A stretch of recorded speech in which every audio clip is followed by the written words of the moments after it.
and welcome to the Ghosts and Folklore podcast. I'm Mark Rees, and on each episode, I investigate a different, weird, and wonderful subject, except for this episode, because on this episode, I'll be doing something slightly different. Well, not just slightly, something very different. Because on this episode, I'll be joined by a very good friend of mine for an end-of-year festive folklore quiz. Yes, we're going to have a festive folklore quiz with such cheerful seasonal subjects as the lost souls of the damned trapped in the Welsh waves and everyone's favourite Christmas-time visitor, the horse-skulled headed lady herself, the Mari Lwyd. And I'm sure you are all asking yourselves, which eminent folklorist, which expert ghost hunter has he invited on to tackle such difficult questions? Well, the answer is somebody who knows next to nothing about ghosts or folklore. Or maybe they do, maybe they'll prove me wrong and surprise me on this episode. But it is somebody who was with me during my favourite personal, potentially paranormal experience. Let me explain. Because whenever I do an interview for anything, I usually do a lot of interviews around Halloween time, and if you've ever read any of them or watched any of them, I'm always asked, have you seen a ghost, or do you believe in ghosts, or questions to that effect? And I always use the same answer for all of those questions, and the anecdote goes something like this. So, some 13 years ago now, I went on a ghost hunt in Craiganorse Castle in the Swansea Valley.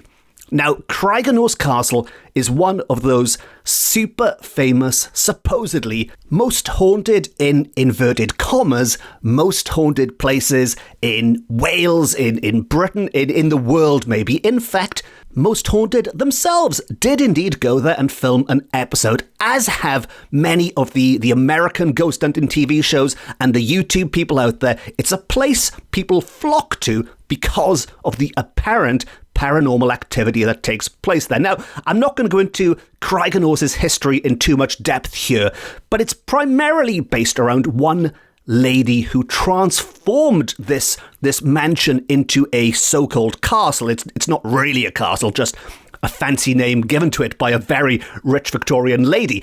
But it was transformed by Adelina Patti, this operatic superstar who is said to still haunt the place today.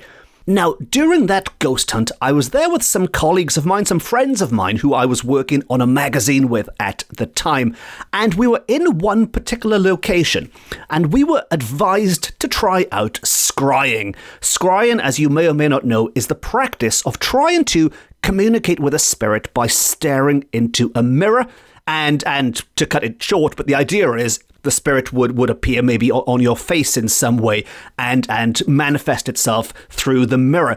And one of the sales girls who was with us sat down in the chair in front of the mirror, and behind her was me behind one shoulder and my editor at the time behind the other shoulder. And as we watched this scrying experiment, expecting absolutely nothing to happen, but we were sitting there, and she grew a moustache in the mirror.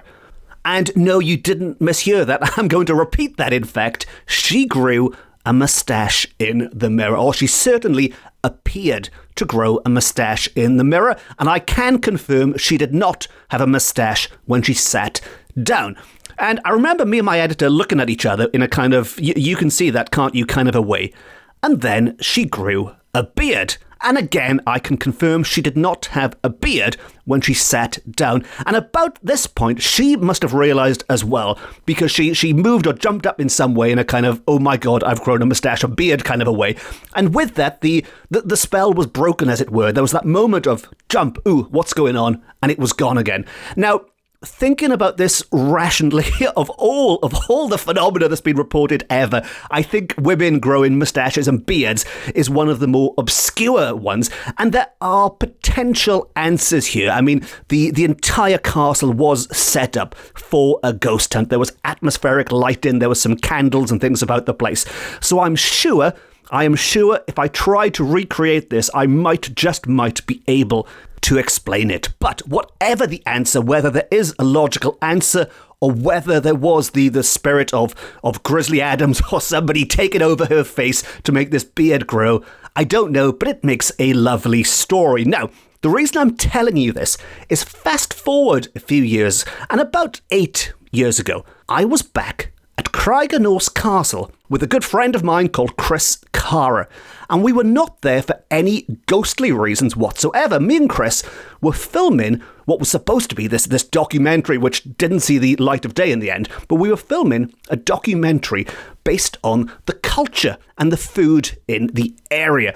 Now, as you may or may not know, I'm a big opera fan, and I said, let's go to Craigenose Castle, let's do some filming in the theatre, because it was in the theatre, this personal opera house that Adelina Patti had built for herself, that there was some quite unique, or maybe not unique, but certainly ahead of its time technology when it was built in the Victorian days. In particular, I wanted to focus on the floor in the theatre, on the stage, because the floor was designed so that it could slant downwards, and this meant you could hide the orchestra underneath the stage, making things much more compact. But if you needed to see the orchestra, then the floor on the stage could be moved again to reveal them. So I thought that would be a good place to go and do some filming while we were there. So we went underneath the stage. It was very dark and cobwebby under there. And there was myself and Chris and 3 other members of the team. We had 2 people operating the cameras, and we had the director with us. And they set up the scene for us. And there were these big lights. And if you've seen a TV show being filmed, these big lights are set up, sort of big spotlights to beam the light onto the bits that need to be highlighted for that particular scene. And these big lights were set up down there to illuminate me and Chris as we were talking underneath this darkened stage. And I said to Chris while we were there, with the cameras pointing on us, I said, Chris, you do realise this is the haunted part of Craigenose Castle, because that was the exact same spot we had done that scrying experiment some 5 years earlier. And as I said to Chris, you do realise this is the most haunted part of the castle. The bulbs in those lights illuminating us exploded. The bulbs exploded. Now, what happened next, I think me and Chris have slightly different recollections of this, but certainly in my mind, Chris jumped out of his skin, and it was captured on camera. Now, that footage has mysteriously disappeared since then, and for what it's worth, I was out of shot, I think, at the time. I probably jumped as well, I forget, but I certainly remember Chris jumping. Now, what happened there? Well, it could be one heck of a coincidence that I happened to be back in the same place talking about ghosts and this happened, and maybe it was caused by some dodgy electrics or some other reason. But anyway, that is the anecdote I tell anyone who asks me what my favourite personal paranormal experience is, because even if it wasn't paranormal, even if there was a perfectly rational explanation, again, like I assume there is, if I put some time into looking for it, maybe I could find one. Nevertheless, it was a very, very memorable experience. Now, why, you might be wondering, am I telling you all of this on an episode that's about a festive quiz? Well, my good friend Chris Carra, that very person who jumped out of his skin, possibly during that filming, is going to be my special guest on this episode, and he is the one who is going to try and tackle these fiendishly difficult quiz questions. But first, let's find out how Chris himself remembers the events of that day and how different they are to my recollection. And so, via the magic of the internet, I am about to summon Chris Carra. And so, to begin at the beginning. Chris, welcome to the Ghosts and Folklore podcast. I've just told everyone that anecdote about Craigenose. How do you remember the events of that day? Well, thanks for having me, Mark. That day, so we're looking about 8 years ago now, so my memory is a little fuzzy. It was a very busy day filming. I seem to remember it was the stage, wasn't it? The back of the stage, and it was quite dark and eerie. I said I'm a healthy skeptic when it comes to the paranormal. But we'd been talking about Adelina Patti's ghost, I believe, and then this light bulb just smashed. Oh, it exploded, it blew up. And I remember I kind of turned and I was, what's happening? And because obviously the light had kind of gone out and it was darker. And I had that kind of, something's happening here. And it seemed like too much of a coincidence. I'm not sure what you actually think, but it seemed like maybe something was there. Do you agree? I think that's what makes it such a wonderful anecdote. Is it's probably a coincidence. It's probably dodgy electrics. There are so many explanations for it. But maybe, that's the great thing about ghost stories. Maybe, just maybe, it was Adelina Patti saying, look, get out of my castle. I'm going to make these things explode. And I think the only slight difference is that when you said you turned to the bulb, I think I said you jumped, but we'll agree to disagree on that bit. I'm more than happy to admit that I probably jumped, and was it recorded on camera? I don't know, because I wouldn't like to see that footage back of me. I probably jumped, and some choice words came out of my mouth as well. If memory serves, I think you asked the cameraman to delete the footage.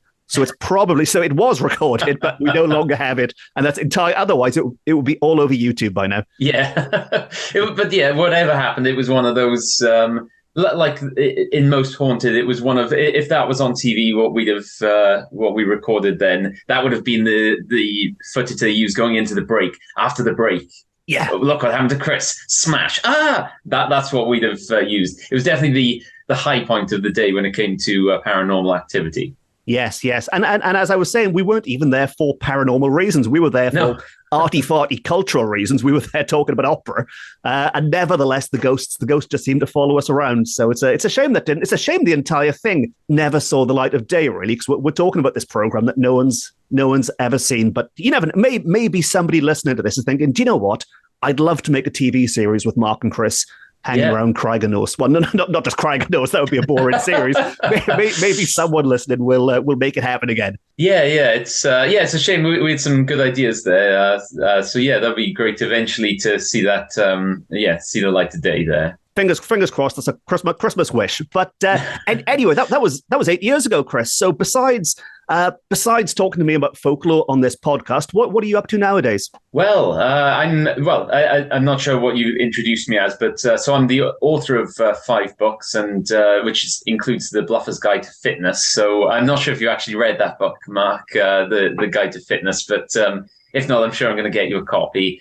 Day to day, I'm a health and well-being writer and a nutrition coach. I also run a relatively new but fast-growing podcast, which is called Planet Health. And it's a global exploration of eating, drinking, and movement habits and what they can teach us about weight loss and healthy living. So I kind of virtually travel around, say, to France and see how the French eat and what we can learn from them, and then to Japan and see what their movement habits are, and then see how we can use it. How can we develop a healthier life? It's nutrition, weight loss, healthy living, but with a kind of a fun global angle. So it's relatively new, but if people enjoy culture and maybe want to feel a bit healthier in 2023, give it a listen. That's Planet Health. So, moving on with the quiz. We've got to have maybe a little outtakes bit right at the end. I'm going to leave that in. Sod it. Moving on with the quiz, Chris. Chris quiz, or whatever I said. As we've established, this isn't your specialist field, so I'm hoping you at least have fun with it, and maybe everyone listening out there can join in, and I'm sure they'll beat your score. And maybe we should put some prize on it. Maybe if you get 10 out of 10, I will run a marathon or something And if you get nothing out of nothing, you're going to spend all of Christmas watching ghost stories. Which, perhaps. So, see, I thought your listeners would have been cheering me on, but now I'm competing against them directly. Is that the case? I guess so. Okay. I mean, this isn't interactive, but maybe on social media afterwards. I like that idea, actually. If anyone listening does follow me on social media, let me know if you're better than Chris. Yeah. I imagine so, but maybe I'll be proven wrong. Let's see how well this goes. Maybe I'll be eating my words in a short while, Chris. Okay, yeah. Who knows? Yeah, yes. I think we already do know that it's not going to go well for me. But I'm happy to give it a go. Well, the first question, I've purposely made the first question nice and easy for you, Chris. Okay. And I know you know the answer to this because I told you the answer last week. In fact, you recorded me telling you the answer. So if you get this wrong, I know you're definitely not paying any attention to a word I say ever about folklore. Yeah, now I'm nervous. It's about the Mari Lwyd. Okay. And I should give a very quick 30-second explanation of the Mari Lwyd to anyone listening who isn't familiar with the Mari Lwyd, because she does crop up more than once in this episode. But the Mari Lwyd is a Welsh wassailing tradition that sees a group of men, traditionally men, carrying a horse's skull at the end of a stick around the streets by someone who's covered in a white sheet, and that is the Mari. The Mari has, a bit like Krampus, has captured the imagination of people around the world at Christmas time. It's quite a distinctive image, this horse's skull, and it challenges people to a battle in verse, which nowadays has been compared to a rap battle. So the Mari Lwyd goes around the streets, banging on doors, challenging people to a battle in verse. And if she wins, if the Mari Lwyd wins, they then enter the house. And that leads us to our first question, Chris. And there's 2 points, or maybe two halves. Yeah, half point each. Okay. When the Mari Lwyd arrives, when she wins the battle, assuming she wins the battle, and enters your house, what two things are known to appease the Mari Lwyd? What two things appease the Mari Lwyd? See, now, I seem to remember you mentioning beer and cake. I'm going to give you 4 points for that. Yes. Hey, yes, cake and ale, I think, is the technical. Cake and ale, okay. But beer, ale, same thing, isn't it? Yeah. Right. So I've actually got a notepad here, Chris. So I'm actually going to write that down. So, Chris, question 1 point. Excellent. Okay. I feel I'm on the up now. Let's go for the second. It's downhill from here. So number two is a straightforward question. All you have to do is complete the sentence. Right. So complete this piece of Welsh folklore. The Welsh say, if you sneeze on Christmas night, your cattle will what? The Welsh say, if you sneeze on Christmas night, your cattle will what? Okay. Cattle as well. That's as in cows and things, not cattle. Yeah.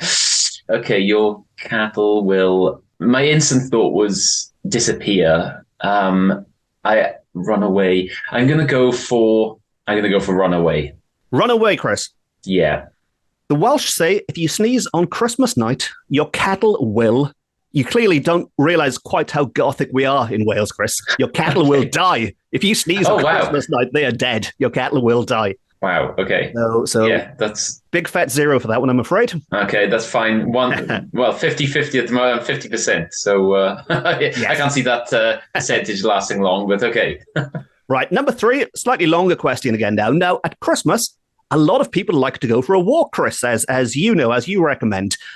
With the family, maybe they go for a walk before the big meal. Maybe it's on Boxing Day. And if you're lucky enough to live by the sea like we do, different parts of the sea, but we both live quite close to the sea. On Christmas, it is said the seas of Wales are full of ghosts. And I'm going to read this quote to you from Folklore again. And what you need to do is there are 2 other times of the year this also happens. What other 2 times are they? So the quote goes, white waves were watched with awe, and the old people used to say they were the spirits of the departed who had met their death by drowning. They believed at Christmas and at 2 other times, all those who had drowned in the sea that year came up to ride over the waves on white horses and held remarkable revels. So 3 times of the year, spirits ride the white waves of the sea around Wales, Christmas, and what 2 other times? If I had to guess, I'd be going for Easter and Halloween. Chris, full points again. You're joking. Can you believe it? Yes. Wow. I mean, technically it's Easter and All Hallows Eve as it was written back then, but the same thing, isn't it? Oh wow. Nos Calan Gaeaf. Yes. This is brilliant. Okay, yeah, excellent. There we are. That was really a complete guess. So, but yeah, I'm happy with that. Right, carry on like this, Chris, and I might be running that marathon. Yeah, there might be people on social media that you don't beat. Right. Perhaps I'm going to start my own Welsh folklore podcast. Yes. There's scope for that now. I'm Mark Rees, and welcome to my fitness podcast. Yeah. Right. Number four. Now, this is one of my favourite bits of festive folklore, but sadly it hasn't come true for me yet. And this is another quote, it was said in the older folklore that spring water drawn on Christmas turned to wine, but only for an hour. At what time on Christmas did spring water, if it was drawn, turn into wine? So spring water turned into wine for 1 hour. For 1 hour on Christmas. See, for me, I'd be thinking it's got to be one of the either midday or midnight. So I'm going to. Well, give me a, because it's for an hour. So give me a give me a start time. Say so.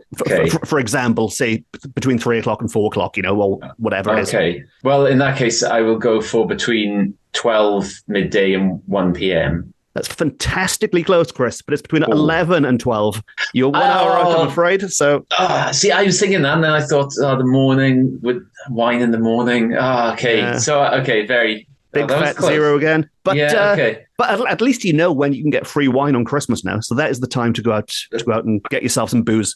Yeah, or get myself some water and allow it to turn into wine. If you want to be healthy about it, yes, yeah. Well, but between 11 and 12, then it's going to turn into some lovely wine, and I can get my drinking in then, and I'll be nice free wine. Yes, you're one step ahead of me there. Yes. Right, moving on to question number 5, Chris. Number 5. The next one is the Yule log or the Christmas log, which I'm sure you've heard of. It's not unique to Wales, but in Wales, the Christmas log or the Yule log, whatever you want to call it, it was lit on Christmas Eve. And before it burnt out, it was replaced with another log. So the fire was continuous. There's no break. So the flames from one log then light the other log and so on. They did this because they believed it kept what away from the home? What did this continuous burning keep away from your home? Initially, when you said Yule log, I thought you meant the chocolate cake because that's what they call the Yule log now. But I realised you're actually talking about an actual log. That's right, isn't it? So it is. Yes, they weren't burning cake. Shocking, wouldn't it? Yeah. Instantly, I'm gonna think something like evil spirits because that makes the most sense. So I'm gonna go for evil spirits. Evil spirits is usually a very good guess with Welsh folklore. Evil spirits does crop up a lot, but sadly not for this one, Chris. Okay. This one, it keeps away witches.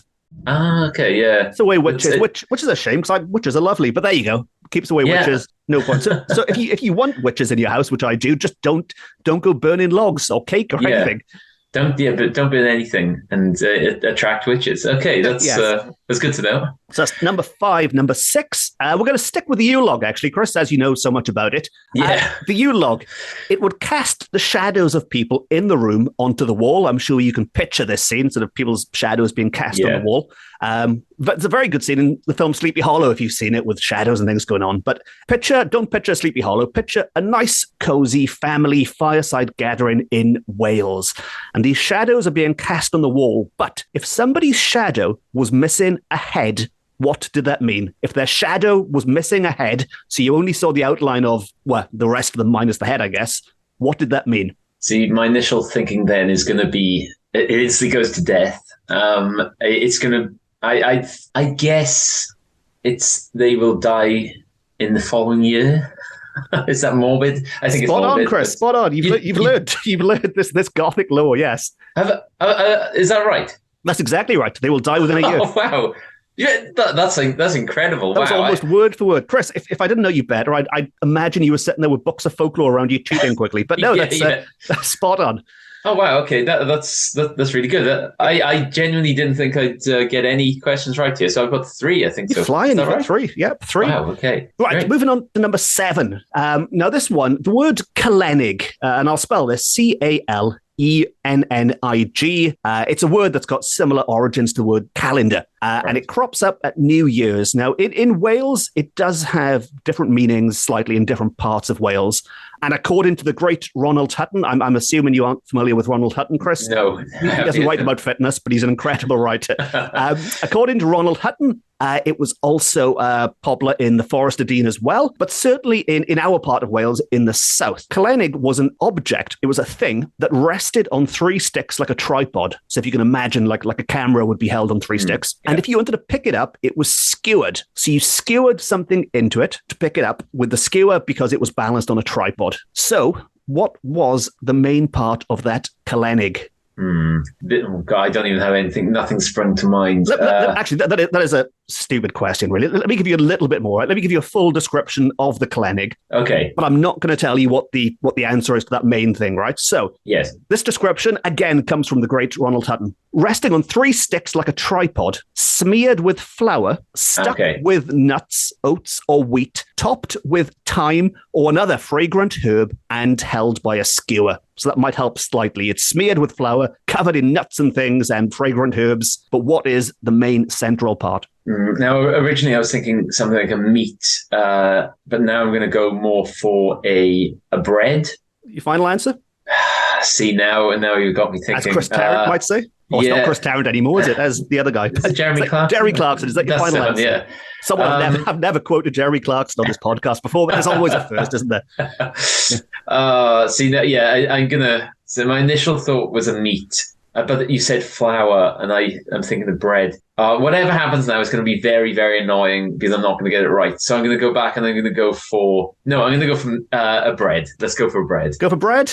Yeah. What does Jeremy Clarkson say when people get questions wrong? I dread to think that there's a noise. It's like that. There you go. Thank you for the sound effect. Now, me personally, there was 2 options here. Again, thanks to the great Ronald Hutton. Personally, it's always been an apple, as far as I've known. Oh, right. But apparently, it can be an orange as well. So either of those would have been okay. But an apple or an orange is the central part of the Calennig in the south of Wales, at least. Like, I'm happy it wasn't like a meat or something, because if it was a meat, then I know I would have been I would have been almost right. So yeah, that's fine. An orange or an apple, that's fine. Okay. Yeah. Very fruity. It sounds a bit like a sort of a mince pie, doesn't it? But less, less mashed up and less. Actually, it doesn't at all. Does it? It's nothing like a mince pie, but you know what I mean. It's that kind of thing. Anyway, moving on. Number 8. Number 8. This is a quote again. Yeah. In the early part of the 19th century, people firmly believed that between 11 and 12 on Christmas Eve and the first hour of Christmas Day, the cattle knelt down in reverence. So there's a few things here which have cropped up already in this episode. So we've got between 11 and 12 again, although this is 11 and 12 at night, and then into the first hour of Christmas Day. Cattle, the good old cattle are back. They would kneel down in reverence. I mean, if you haven't worked out the symbolism here, because it's the birth of Christ, and so midnight, the next day, the coming of the Lord. Now, most people would be asleep at this point, because obviously Santa's on his way. You don't want to be up and about hanging around with cattle. You want to be in bed sleeping. So Santa comes in and fills your stocking and stuff. But if you were some heathen who was outside in a field at midnight and you saw this taking place, you saw these cattle kneeling down in reverence of the Lord, what would happen to you? And see and sleep, because of the way this podcast has been going, I'd be saying death, but I'm not going to go for death this time. If I was really Clarkson, I'd have 4 options for you, wouldn't I? Yeah, you would. Yeah. Death, or would they throw a party for you, or something? Yeah. What would happen? So I don't really have anything other than death at the moment. So. But I don't want to go for death. I'm sure there's a listener out there screaming the answer at me, but I'm going to go for death because that's all I can think of at the moment. Final answer? Yeah, I can't even think of what else would happen if you're out there. Something like death. Let's just go with it. Death's quite a safe answer on this podcast, I see. Chris, the answer is death. Oh, well, there we are. Well, the person who saw them would die within a year. So you weren't quite that specific, but death is a good answer. I think, genuinely, that is a good answer for anything on this podcast. Okay, death. Brilliant. Right. Okay. Question number 9. And the answer to this question may or may not be death. Okay. Once more, complete the sentence. If a man sees a woman first on Christmas morning, he will have what? So yourself, Chris, you're a man. If you wake up and the first person you see on Christmas morning is a woman, what will you have?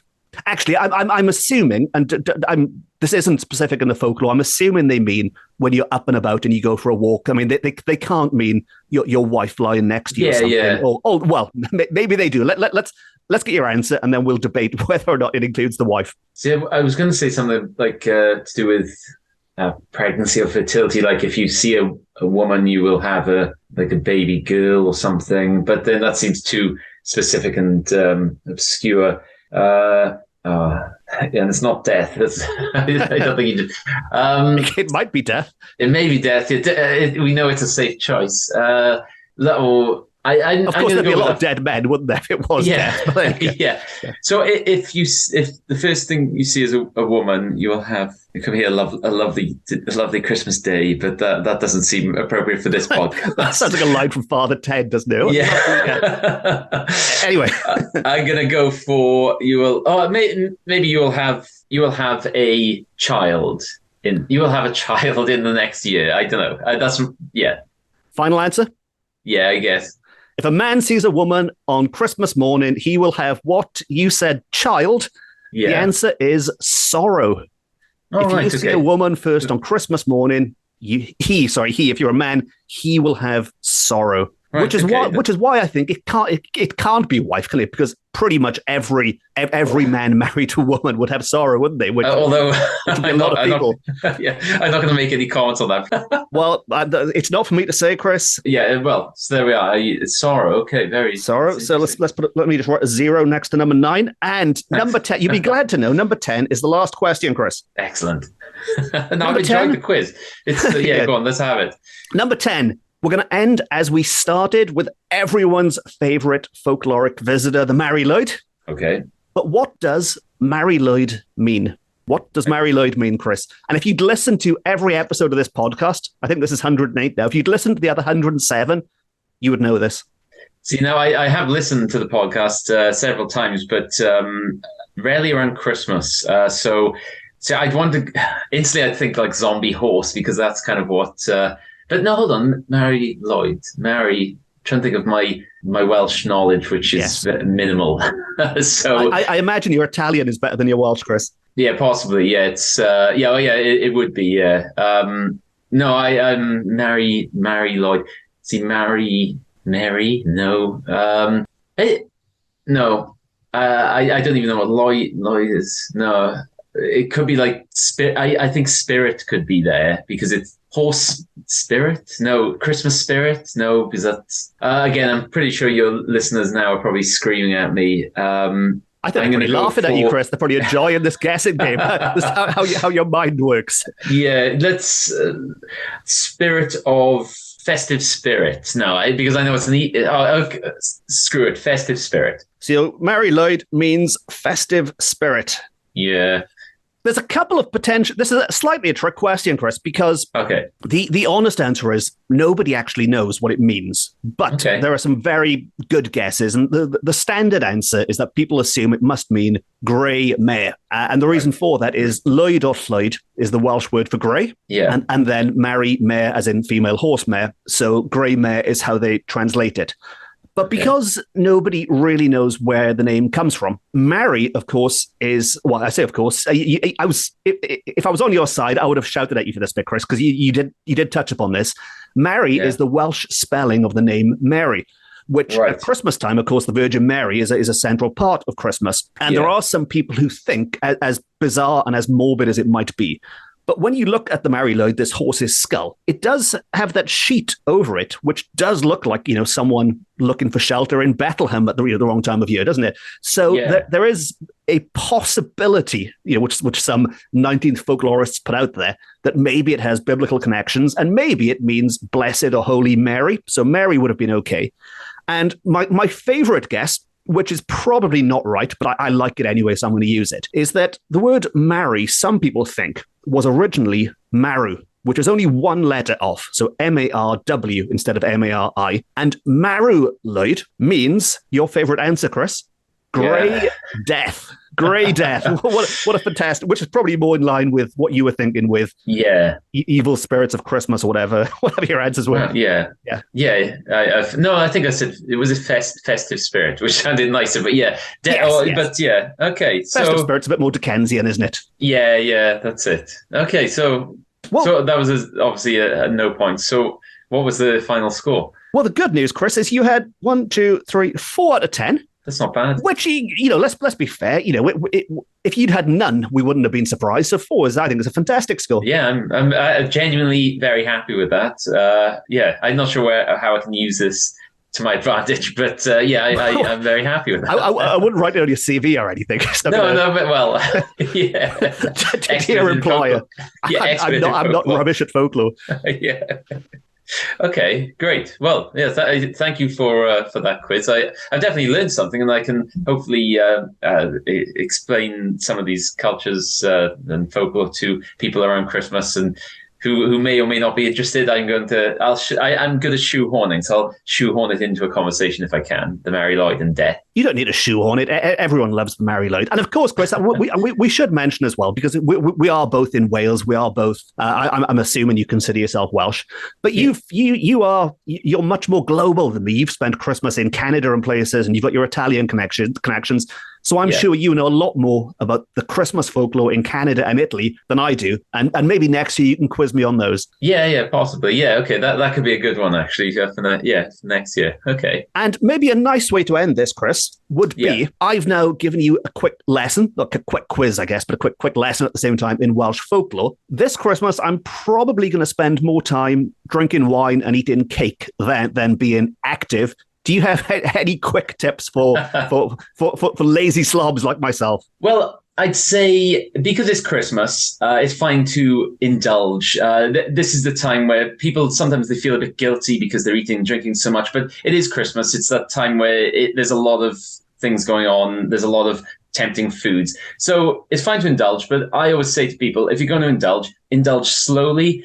There's no need to, you've got that box of biscuits in front of you. You don't need to just mindlessly slam them all down. Just try to eat them slowly and enjoy them for what they are. And actually, the slower you eat, the less you eat over time because you're gonna get fuller quicker. Also, fill up on vegetables. When you're eating Christmas dinner, that you may go straight for the pigs in blankets and the stuffing balls and the meat if that's what you eat. They're perhaps more the calorific things swimming in oils and fats. So fill up on vegetables. Have your Swedes and your turnips and your parsnips and your sprouts, are my favorite. And then indulge in your pigs in blankets and turkey and mince pies then after, and you should be a bit fuller. The other tip I'd say is you don't have to go out to the gym and be doing pull-ups and whatever during Christmas, but try to get out for a walk, because walking is a very, very powerful weight loss tool, not just for weight loss, but for strengthening your heart and keeping the nutrients moving around your body. Walking is just one of those things which is really underrated. So it's that kind of just after your Christmas dinner, go out for 10, 20-minute walk around the block. Hopefully it's a nice frosty, clear day. And that'll help your digestion. You know what digestion is like on Christmas Day after all those treats. So there's a couple of things you can do. To recap, walking, eat slowly, and fill up on veggies. So by the end of Christmas now, Mark, I expect to see you svelte and feeling healthy. Is that what's going to happen? Well, I'm certainly going to watch all the BBC ghost shows that are coming up. Okay. There's the new M.R. James adaptation. And maybe in between all that spookiness, maybe I will find some time to do some of your tips. But no, in fairness, I do a hell of a lot of walking, actually. So walking is definitely top of my list. And that's something I'll be doing as soon as we finish this conversation. So I'm going to be putting my walking boots on now and heading off out. No, I'm not. We haven't done this thing yet. Hang on. As soon as we wrap this up, I'm going to put my walking boots on and get away from this, because it's all getting a little bit silly now, and let's move on. Finally, Chris, before I go off and let you enjoy your Christmas, what plans have you got for the festive season and for the new year? Right, well, I'm going to be editing the podcast we did, which should be out by the time people listen. We did a podcast episode on my own podcast, that's Planet Health, where you came on and we tried to get some Welsh cultures and traditions that are deemed healthy. So we talked a bit about Welsh food, and so I won't spoil it, but if listeners do want to check it out, that's Planet Health. Just search that on Spotify or Apple, and or follow me on Twitter. You can find I'm at Forza Carra, so FORZACARRA. I'm sure Mark will tag me in things, and you can check that out. But after editing and I kind of put the podcast aside, it'll basically be celebrating with my daughter. She's 3.5 years old, so this is it's her fourth Christmas at the age of 3.5, but she'll be fully aware, and she knows everything about Santa. She doesn't know about the Mari Lwyd yet. I'm going to keep that until she's a little older. But maybe I could scare her with some zombie horse. So she thinks Santa's coming down the chimney. I scare her with a zombie horse, horse spirit. So Chris, yeah, you have to do it now, Chris. You have to. Yeah, it has to happen. How can you torment your daughter at 3.5 years old? So yeah, that's pretty much what I'll be doing. I'll be having I kind of keep my fitness and nutrition regime up, but it's not much of a regime at this time of the year. I tend to kind of blob into red wine and mince pie mode. So I will be enjoying some red wine, mince pies, and socializing, and that's pretty much it for me. So it's not just the lazy, useless people like me, Chris, drinking wine and eating cake. Even the super fit people like you are out there drinking wine and eating cake as well. Oh yeah, of course, yeah. You have to. The thing with health and fitness is you've got to have some indulgence and some enjoyment, because it keeps you on that track through the rest of the year. Because if you have to live clean and healthy and fit and always moving, and it gets tiring. So you need to enjoy your recovery and indulgence, because life is there to enjoy and to live, isn't it, after all? So, I enjoy walking and deadlifting, and that, when I say deadlifting, that's lifting a very heavy weight off the ground. It's not something from Welsh back folklore. To death again. Yeah, so I can imagine you do deadlifting, but it's something that you stand over a grave and recite some poetry. The rumors are untrue, Chris. Nobody saw me in that graveyard. And on that, that was quite motivational for a moment, Chris. I was going to say, what a lovely way to wrap things up, and then we lowered the tone totally once more. But if people want that uplifting, go get them side to Christmas, then as you mentioned, please go and check out Chris's podcast. I do pop up and spoil one episode. And in hindsight, Chris, maybe you should have recorded yours after mine, because you were quite nice to me. We had a lovely chat, didn't we, about health and fitness and folklore? Yes, yeah. And then I invite you on mine, and I embarrass you with these terrible questions. So don't worry, there's always next year, Mark. I'll remember this for next year's podcast. We'll do it the other way around. Excellent. And before I kick you out, Chris, any final words? No, I think thank you very much for having me. I always enjoy learning a bit about Welsh culture and history, and thanks for the listeners for putting up with me. And if you want to follow me, just check out the Planet Health podcast, because it's health and fitness, but it's with a fun and cultural angle. So it's not just it's not boring. It's I like to make it as fun as I can. So, and of course, Mark is on episode 11. So yeah, if you're a fan of Mark and you've listened this far, you'll want to check that out. But no, that's it from me. So thanks for having me. Well, you might get an extra 4 listeners after that, Chris, but I don't know how much use that'll be. But no, maybe we'll do it again. Maybe we'll do it again next year. Maybe it can be an annual event when I'm struggling to do something for Christmas at the end of the year on the podcast. And who knows, maybe there's some big TV executives listening thinking, do you know what? I really want Mark and Chris to go back and investigate Craig and Ows again. So let's see what happens in the new year. And until then, Merry Christmas and Happy New Year, Chris. Nadolig llawen a blwyddyn newydd. I'm going to just say Merry Christmas and Nadolig llawen. There we are. I can say that. There we are. Cheers. Thank you very much, Chris. And that brings me to the end of what has been a rather unusual episode. I hope you've enjoyed it. If not, the good news is I'll be back to normal for the next episode. And if you did enjoy it, well, it sounds like Chris will be back here again in 12 months' time for some more fiendishly difficult questions. But I'd love to know how you got on, and if you did beat Chris's score, please let us know on social media, and you can find the pair of us on all of the main platforms. All of which just leaves me to say thank you very much for listening. Diolch yn fawr iawn am wrando. I've been Mark Rees. This has been my Ghosts and Folklore podcast, beaming to you from Wales to the world. If anyone needs me, I'm just popping out for a walk. Gotta get those steps in. Until next time, have a wonderful new year, and no star.